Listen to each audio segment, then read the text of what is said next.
بسم الله الرحمن الرحيم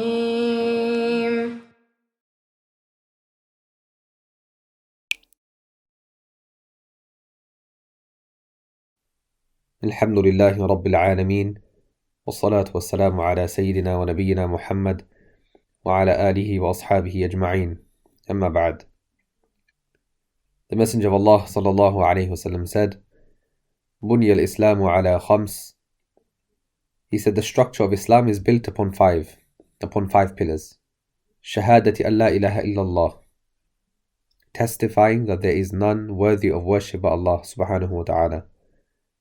وأن محمدا عبده ورسوله, and that Muhammad sallallahu alayhi wasallam is his slave and messenger.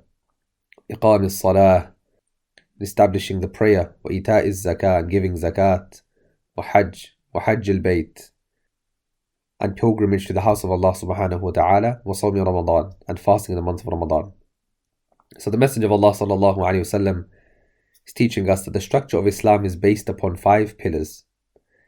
And to now understand the value of these five pillars, we need to understand first and foremost the concept of pillars in a building and the importance of it.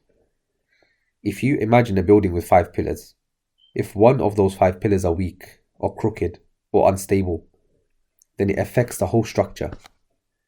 It affects the whole building. The whole building becomes weak. You can have the most expensive building, the most expensive tower, worth millions of pounds, but if it's standing on weak pillars, it would eventually fall and eventually crumble.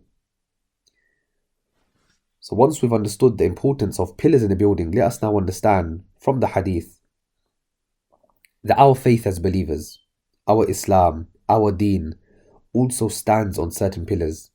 It stands on a certain structure that upholds our Deen.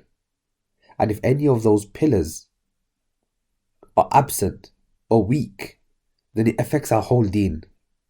Just the way a building with a broken or weak pillar would eventually crumble. If we fall short in the pillars of our faith, even in one of them, then eventually our faith in its entirety will also crumble. So from the pillars which hold up our Deen, our faith, is fasting in the month of Ramadan, the month that we're currently in now. This is an opportunity we get just once a year, and we have no guarantee that we'll get this opportunity again next year. كم كنت تعرف ممن صام في سلف من بين أهل وجيران وإخواني أفناهم الموت واستبقاك بعدهم حيا فما أقرب القاصي من الداني. How many people do you know who fasted previously from your family, your neighbors and your friends, but death brought an end to their lives, واستبقاك بعدهم حيا, and left you living after them? How close is the one who seems distant from death to the one who has already tasted it? There were two Sahaba radiallahu ta'ala anhuma from one tribe that had come to Rasulullah sallallahu alayhi wasallam and accepted Islam together. So after some time, one of them went out in jihad and passed away as a shaheed, as a martyr, while the other lived on and passed away a year later, a normal death. So Sayyidina Talha radiallahu ta'ala an saw a dream in which he was shown that the Sahabi who had passed away a natural death had surpassed the one who had been martyred. The Sahaba radiallahu ta'ala anhum are shocked and they're surprised. And so they go to Rasulullah sallallahu alayhi wasallam, and what did he say to them? He said, did he not live one more year after him? Did he not see another Ramadan in which he fasted? So that's the point I wanted to make. Did he not see another Ramadan in which he fasted? Meaning, the Sahabi who passed away a year later had the opportunity of reaping the rewards of an entire Ramadan, and that was enough to surpass the other Sahabi. So this is the opportunity to strengthen one of the five pillars. If this pillar is weak, then naturally the remaining pillars also become weak. If we can strengthen this pillar, and inshallah try our best to perfect this pillar and strengthen it to the best of our ability, then naturally it would strengthen the other pillars.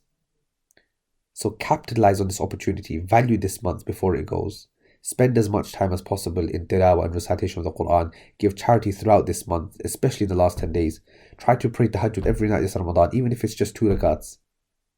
Don't wait for another Ramadan. Don't wait for another opportunity. Spend this Ramadan as if it were to be your last.